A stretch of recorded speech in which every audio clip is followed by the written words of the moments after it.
Whew. Good afternoon, Facebook friends and YouTube subscribers. You're watching TOJ. I'm your host, Rico Suave, and go see Black Panther. My hat is absolutely off to Ryan Coogler. The entire creative team at Marvel Studios knocked it out the park. And I was hearing a lot of the buzz that was saying that this movie has basically an impenetrable wall of hype. And I'm gonna tell you something. The hype was definitely well worth it. It felt so good to be standing in line last night. I went to the Palace here in New Orleans, Palace Movie Theater. Dude, I got my tickets 2 days ago, so I was lucky enough to get in, for the Thursday night showing. And dude, it was just so many children, so many kids. It was the one point when you was in I guess a line full of people eager to see a movie, and if you bump somebody from being too close, they didn't have an issue with it. I mean, there was so many black people that was just happy to see other black people, if that makes sense. I mean, I saw kids in costume. I seen a whole grown man with a Black Panther outfit on.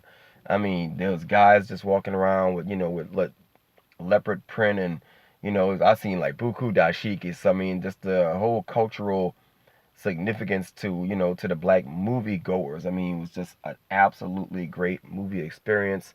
Now, the soundtrack was off the chain. Now, my only slight tiny complaint was maybe incomplete CGI, and some of the soundtrack was too short. Like just when they would play really good music, as far as the percussion, the drum beat, booka booka booka, the tribal music, it would be short.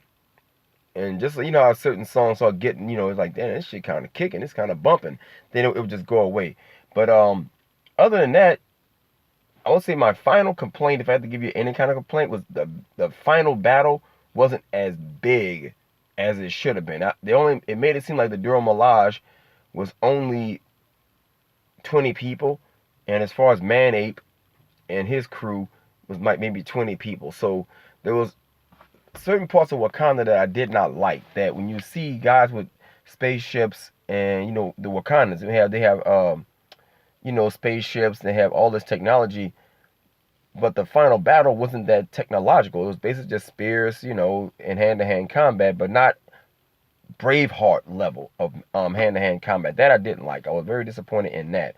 But outside of that, the performance of Michael B. Jordan, absolutely, man. This dude, the whole plot point or the message behind this movie is, if I'll be bold enough to say it, I'm gonna tell you what I think Ryan Coogler is trying to convey to the black audience goers.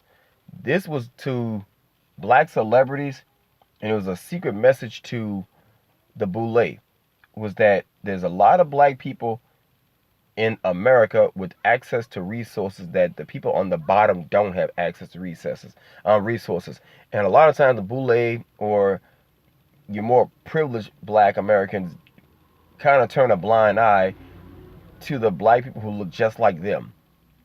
So, but the way he closed the message in basically Wakanda would be, I guess, vicariously black successful people in the hood, and all the ghetto people around who be struggling, looking for resources, looking for jobs, would be the other 2 billion people who Killmonger referred to. That's what I took from the movie, and I love how he wove that storyline and showed that, even though T'Challa, he had those resources, he didn't think like his daddy.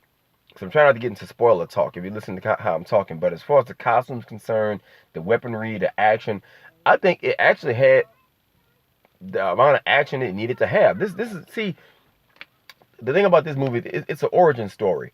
So you really don't need as much action as a Black Panther movie would need if you're only trying to give the audience who's not familiar with him the amount of information it would need to flesh out, what T'Challa stands for, what his mission is. Now, my final complaint, this is a very big complaint though. The pacing was perfect. It's the society of Wakanda as a whole. Like you see this old like motherly kind of queen elder with no name and no actual function. For example, you remember when you seen Star Wars, you knew that they had an emperor. Darth Vader was a Sith Lord. You knew what the Senate did, what the Imperial Senate did. You knew who the rebels were. In Wakanda, you don't know who does what line of work. I mean, you know that Shuri is his sister. You know that the Dora Milaje is bodyguards, the Queen Mother. You know that Angela Bassett is his mother. But as far as the other tribes, you don't know. Now in the comic books, yes, you got time because it's comic books and you read those books at your own pace.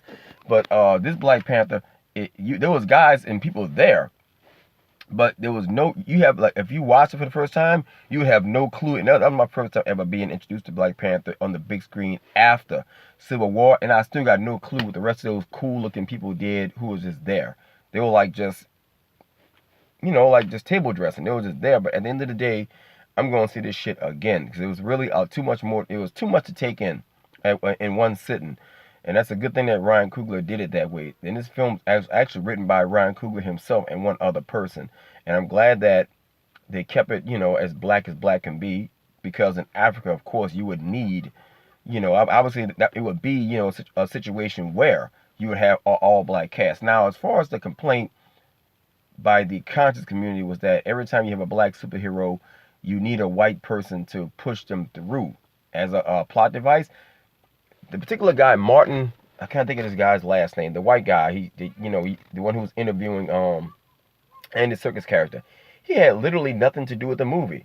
So that's one complaint that I'm happy that that faded out, because at the end of the day, I was thinking, damn, with Blade, you have Abraham Whistler, with I guess a lot of other characters, you always have a white sidekick to even like in Django. In Django, you had the guy Dr. King something. Now I think the King guy is who killed Calvin Candy or something to that effect. But every black character, there's always some kind of white person there to push the narrative forward. With this particular movie, that guy was just there to tie America basically to Wakanda. Outside of that, the entire movie takes place in Africa, and that's good. So my hat is off to the team. I'm gonna go see it again probably Saturday night. Today is Friday, so I might go see it tomorrow night or Sunday night.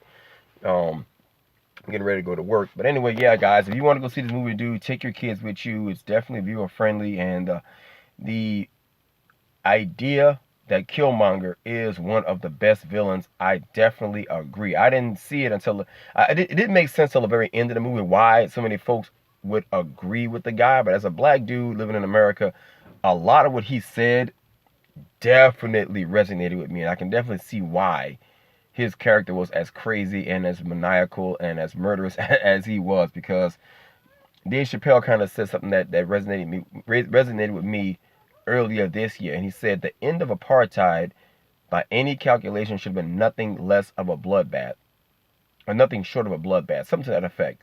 But you have a really comic book way that they explained T'Challa's T'Challa's handling of the Wakandan people not giving or not sharing their wealth with other black people. That I like. So, I definitely I actually understand Killmonger's motivation for being, the bad guy. He definitely was made for this role.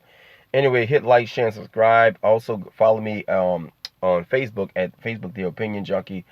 I'm trying to buy my website now and get all this, get the payments and shit down so y'all can find all my other social media outlets there. Anyway, till next time, hit like, share, and subscribe. Take care of yourself.